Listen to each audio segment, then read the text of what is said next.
My name is Monica Myers, and for 16 years, I believed I had lost everything that ever belonged to my mother. Not just her voice, not just her smile, not just the particular way she laughed when she thought nobody in the house was close enough to hear her. Not just the warmth of her hands when she held mine during difficult moments. Not just the sound of her footsteps moving through the hallways in the early morning, before the rest of the household had stirred itself awake. Not just the smell of whatever she was cooking that would drift up through the floorboards and reach me in my bedroom before I had even opened my eyes.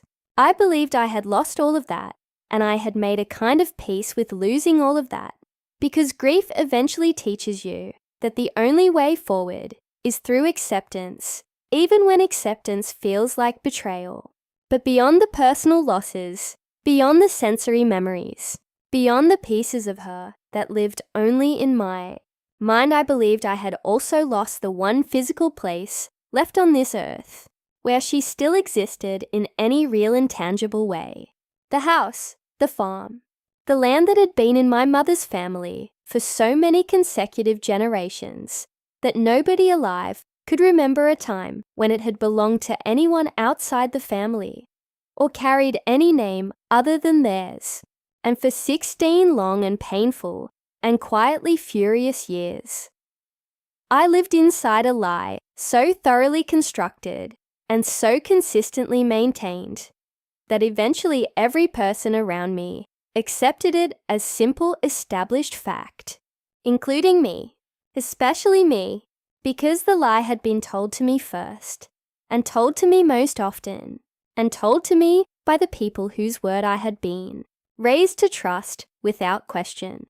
But before I tell you what actually happened, and before I tell you what I eventually discovered, I need you to understand something that took me a long time and a considerable amount of pain to fully comprehend. Something that I think most people never learn, because most people are fortunate enough never to need to learn it. Some people steal money, and the world has a word for them and a system designed to catch them and punish them accordingly. Some people steal jewelry or cars or the contents of someone else's home, and the law recognizes what they have done and provides a mechanism for addressing it. Some people steal land and property, and there are courts and attorneys and legal processes built specifically to handle those situations. All of those thefts are serious, and all of them cause real harm to real people. But the worst kind of theft I know of has no entry in any criminal code that I am aware of. It leaves no fingerprints behind.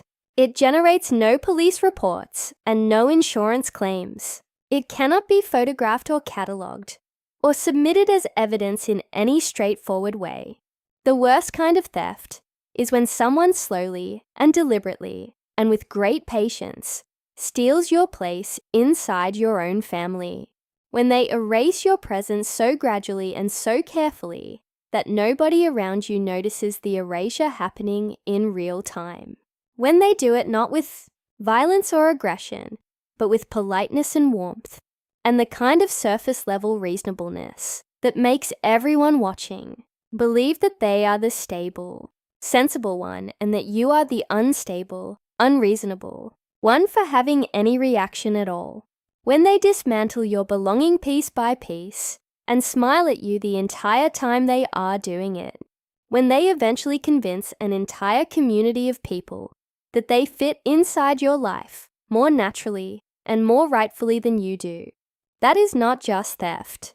That is something I do not have a clean name for, but that I can describe in complete detail, because I lived through every stage of it from the inside.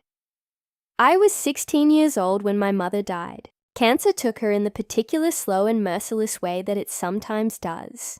The kind of slow progression that gives you theoretically enough time to emotionally prepare yourself for the loss that is coming, but that in practice never provides anything close to sufficient preparation, because the human heart does not work on a schedule and cannot be made ready for certain kinds of pain, no matter how much advance notice it receives.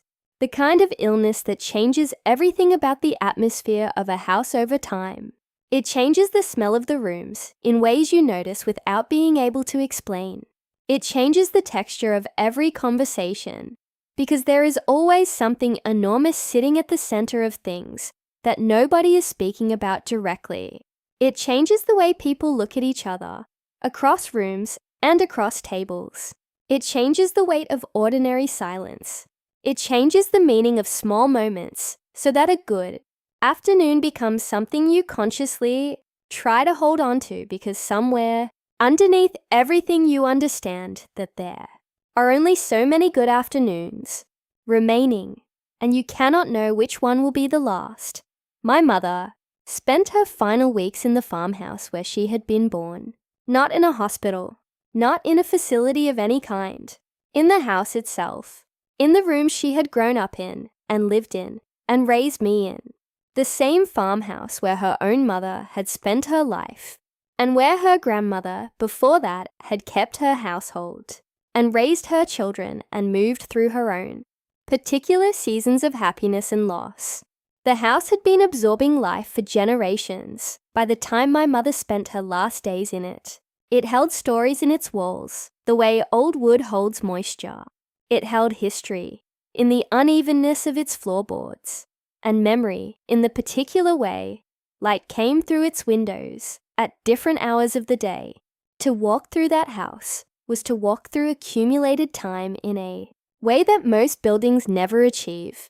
The property sat in the middle of 42 acres, and everybody in that county knew exactly what it was, and exactly whose it was, and exactly what it meant. People had called it the Hale Place for longer than anyone could trace, and they called it that not because of its size or its productivity or any particular feature of the landscape, but simply because it had been the Hale family's land for so many unbroken generations that the identity of the place and the identity of the family had fused together into a single thing in the collective memory of the community. You could not refer to one without invoking the other. The farm was not real estate in any meaningful sense to the people who knew it. The farm was a name. The farm was a history. The farm was a continuous presence in the life of the county that predated everyone currently living there. It was home in the oldest and most irreducible sense of that word. 3 days before my mother died, she held my hand in the bedroom of that farmhouse, and she looked at me with eyes that were tired from illness, but entirely clear in their intention, and she told me something that I carried with me every single day for the rest of my life, regardless of whether I understood it correctly. She said that no matter what happens, I must never forget where I came from. She said it with a quietness and a certainty that told me she had chosen those particular words deliberately and had perhaps been waiting for the right moment to say them. Standing in that room at 16 years old, I believed she was offering me a piece of general wisdom about family and roots, and the importance of remembering the people who came before you. I held on to that interpretation for years and found comfort in it during difficult times. But much later, when I finally came to understand what had been done to me and what had been concealed from me, I realized that she had not been speaking in general terms at all. She had been pointing me towards something specific. She already knew what was coming after her death. She already understood what certain people around her were planning, and she was trying in the only way available to her in that moment to give me something to hold on to. A direction, a compass bearing, a reason to keep looking even when everything around me was telling me there was nothing left to find. The day she died, the house filled with people in the way that houses in small, close-knit communities do when someone who has been part of the fabric of the place for their entire life finally passes on. Neighbors arrive steadily through the afternoon and into the evening carrying flowers and food and the particular quiet, respectful presence that people bring to those occasions. Relatives came from varying distances and settled into every available chair and corner and surface in the house. Everyone said the things that people say at those moments, because those are the things we have developed as a community over generations to say when we do not know what else to offer, that she was in a better place, that she was no longer in pain, that she was at peace now. That time would soften the grief, that life would go on, and that she would want us to let it.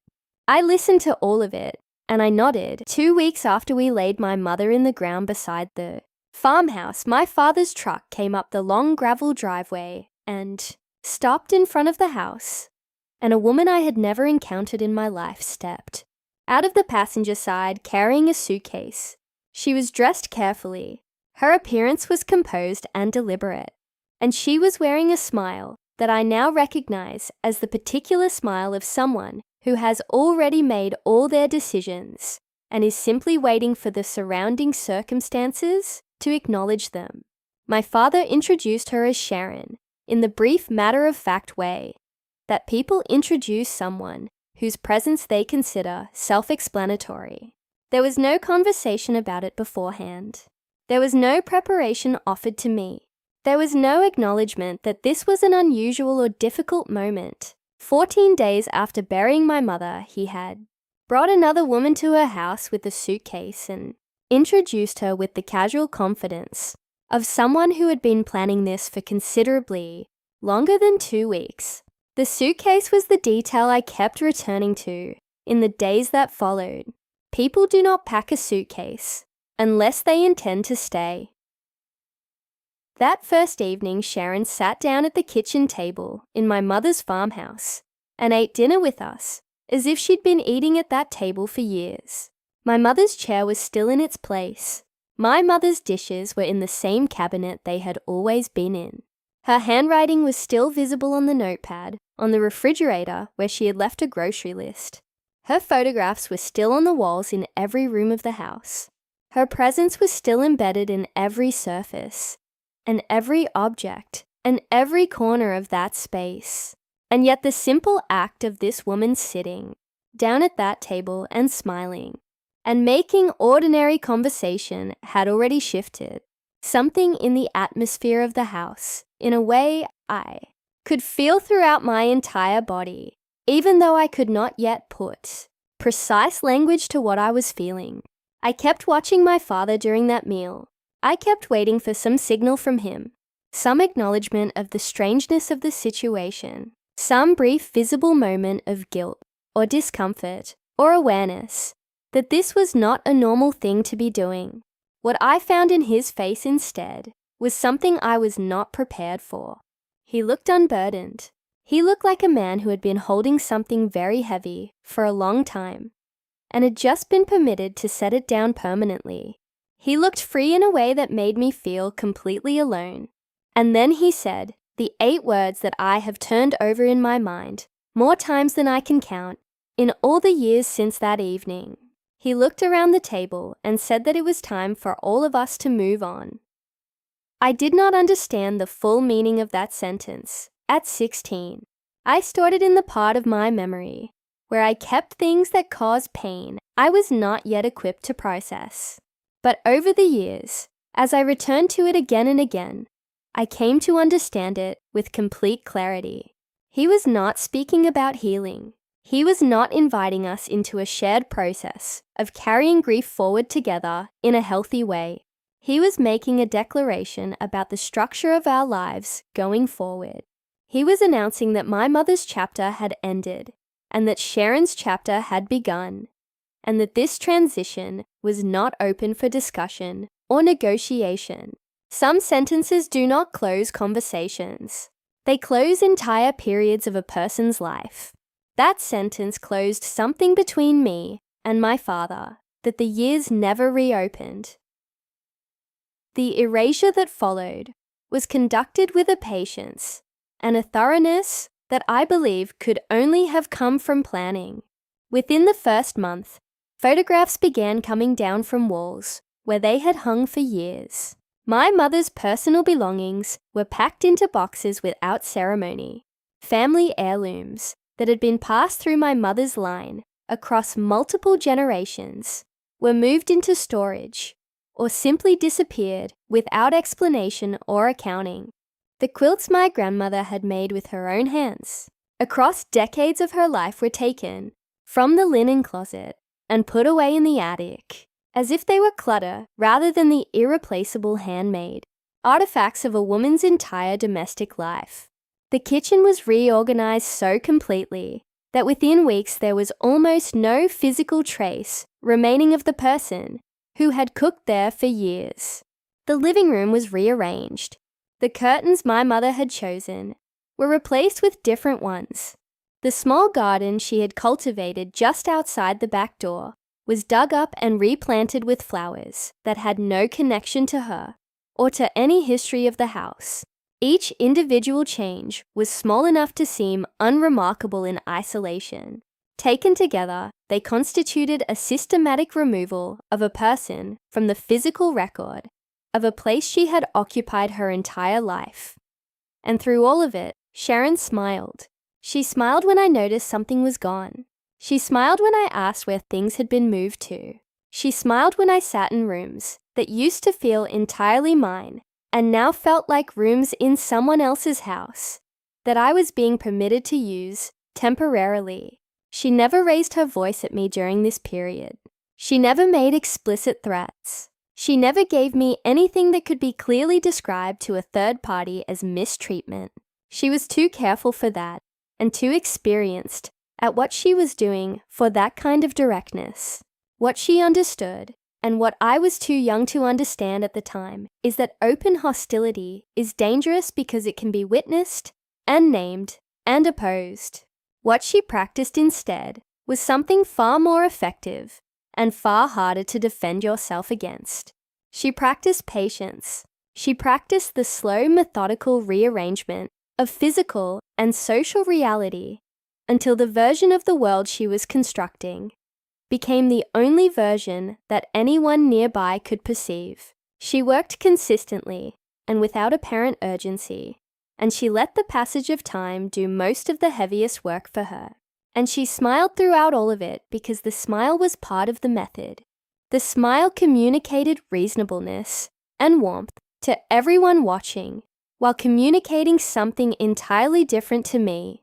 I was still physically present in the farmhouse during this period, still sleeping in my bedroom, still moving through the hallways, still sitting at the kitchen table for meals. But I was present, in the way that an object left in a room is present. I was tolerated. I was peripheral. I had been moved from the center of my own home to its outermost edge without a single direct conversation about it ever taking place. My belonging had been reclassified from something inherent and unconditional to something provisional and granted and therefore revocable. I could feel this shift in every interaction, even when I lacked the vocabulary to describe exactly what was happening to me. The moment that made it undeniable came on a Sunday morning when I came downstairs earlier than usual and found Sharon standing at the kitchen counter sorting through my mother's recipe cards. I want to make sure you understand what those recipe cards were, because the details matter here. They were not printed recipes clipped from magazines. They were handwritten cards that my mother had written herself over years of cooking for her family. Each one was in her handwriting. Many of them had small personal notes added in the margins, observations about what had worked and what had not. Little jokes she had written to herself, tiny adjustments recorded in her own hand after years of trial and error and accumulated kitchen knowledge. Those cards were among the last physical objects in existence that contained my mother's handwriting and her personality and her particular way of thinking about and approaching everyday things. They were not replaceable by any means available to me. They were irreplaceable in the most absolute sense of that word. I asked Sharon calmly and without accusation to please leave those cards alone. I kept my voice steady. I made no dramatic gesture. I simply asked her not to handle them. She stopped what she was doing and set the cards down on the counter and turned to look at me with that expression I had come to recognize as her patient face.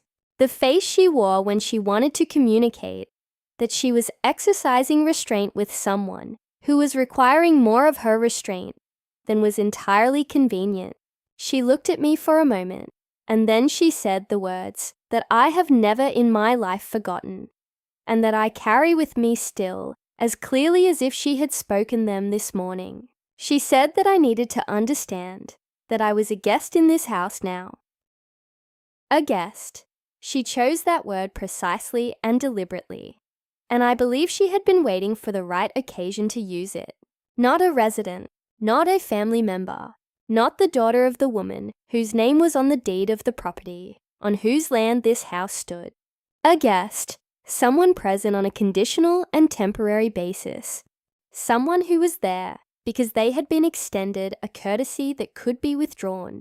She said this to me in my mother's kitchen, on my mother's land, in the house where my mother had been born, and where my grandmother had lived, and where my great-grandmother before her had kept her life.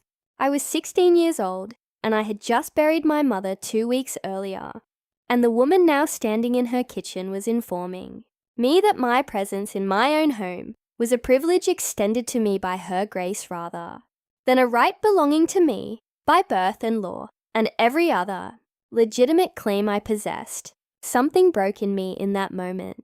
I have thought carefully over many years about how to describe what exactly broke, because I think the precision matters. It was not anger that broke, although anger came in time. It was not simply grief, although grief was present in everything during that period. What broke was something structural, something foundational. It was the part of me that had always been able to exist in certain spaces without requiring permission or justification. The quiet, deep-seated knowledge that you belong somewhere, and that belonging is not conditional on anyone else's approval or continued tolerance. The ability to simply be present in a place without that presence feeling like an imposition. Once that breaks in a person, at that particular age, it does not heal the way physical injuries heal. It leaves a different kind of mark that shapes how you move through the world for years afterward. I did not argue with her that morning. I left the kitchen and I went back upstairs, and I sat on my bed and I looked at the wall for a long time, and over the weeks that followed, I came to understand that I could not continue living in that house. Not because anyone formally expelled me, not because there was a confrontation that ended with ultimatums, but because every single day I spent in those rooms after that morning felt like a demonstration of her sentence. Every meal at that table felt like permission being extended to me. Every night in my own bedroom felt like a favor granted by someone who had the power to revoke it. I could not continue to exist in the home where I had been born and raised as if I were a visitor in it. The cost of doing so was too high, and I was already too depleted to keep paying it. So I left. I built a life elsewhere through my own effort and on my own terms. I told myself that the farm was simply gone, and that I needed to accept that and move forward and stop looking backward at something I could not recover. And I did build that life. I worked and I learned, and I made my own place in the world, and I found things worth caring about and people worth knowing, and work that gave me a sense of purpose and direction. I want to be clear about that, because this story is not about someone who was destroyed by what happened to her. But I also want to be honest about something, because honesty is the only currency worth anything in a story like this one. Not a single year passed in those 16 years in which I did not think about the farm. Not a single season went by without the absence of that land registering somewhere in my body as something more than ordinary nostalgia.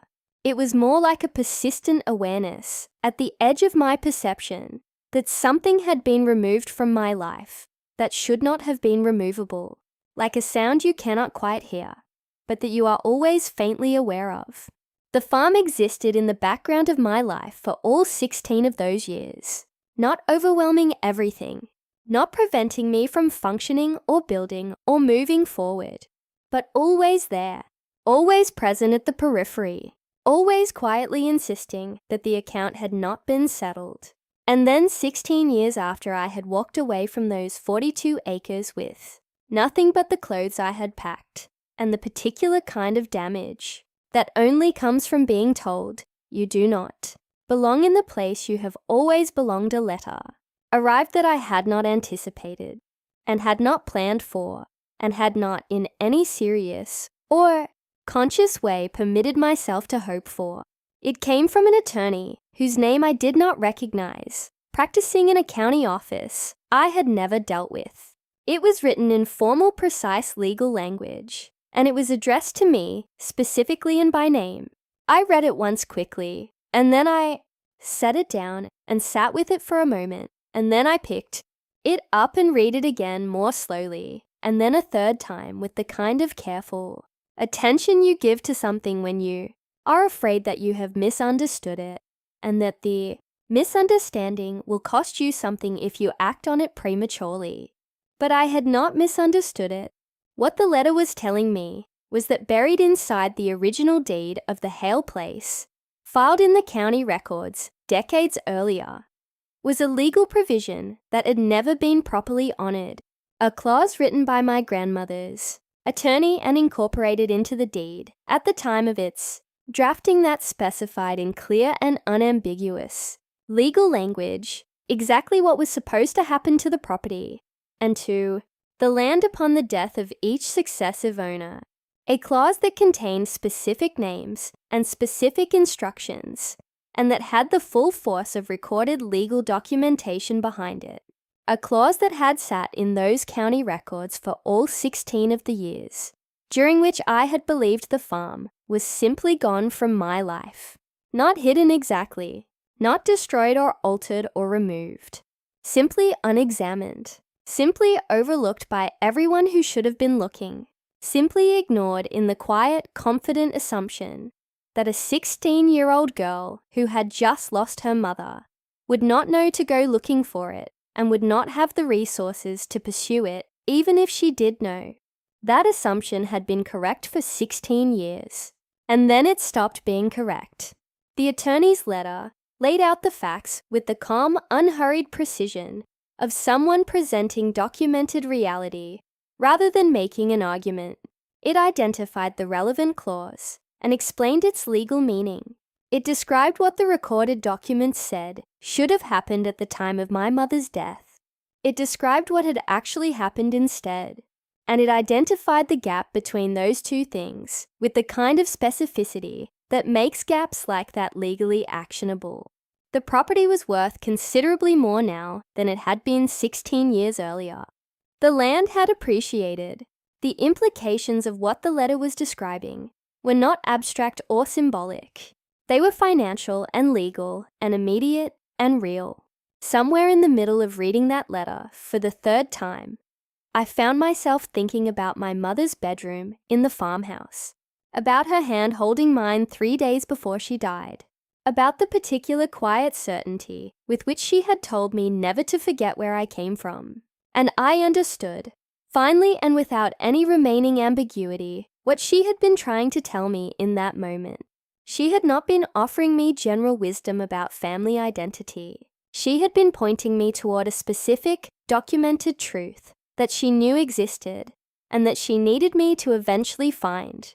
She had known that certain people were planning certain things, and she had known that she would not be present to stop them. And so she had done the only thing available to her in that moment. She had tried to plant something in me that would eventually lead me back to what was mine. She had tried to give me a direction, even though she could not give me a map. She had trusted that if I never forgot where I came from, I would eventually find my way back there. And 16 years later, through an attorney's letter and a forgotten legal provision, and the patient, indifferent machinery of recorded county documents, her attempt to protect me had finally arrived at its destination. I was never a guest in that house. I was never an outsider on that land. My belonging there was never conditional or provisional or dependent on the tolerance of anyone who had inserted themselves into my family during the 2 weeks following my mother's funeral. The woman who had stood at my grandmother's kitchen counter and told me with such calm, deliberate confidence that I was a guest in my own home had been the one living conditionally the entire time. She had been the one whose presence on that property lacked legal foundation. She had been the one building her life on a claim that did not belong to her. And she had done so for 16 years in the complete and apparently comfortable confidence that nobody would ever read the right documents closely enough to discover what had actually been done and what had actually been owed and to whom it had been owed all along. She had been wrong about that, just as she had been wrong about me from the very beginning. I was never going to permanently stop being my mother's daughter. I was never going to permanently stop being the person that land was meant to pass to. No amount of photographs removed from walls, and no amount of recipe cards handled without permission, and no amount of patient smiling erasure conducted over years and years could change what was written in a county deed by a careful attorney who had understood exactly what he was doing when he wrote it. The truth about where you come from does not require permission to exist. It does not fade with time. It does not become less true because the people who benefit from ignoring it have ignored it for long enough. It sits in its documents and waits with the infinite patience of recorded fact for the moment when someone finally comes looking for it with the right questions and enough years of quiet, unextinguished certainty behind them. 16 years is a long time to wait, but I was my mother's daughter, and some things are worth every year of the wait, and every year of the silence, and every year of the life lived on the outside of a door that should always have been yours to open, and I was only just getting started.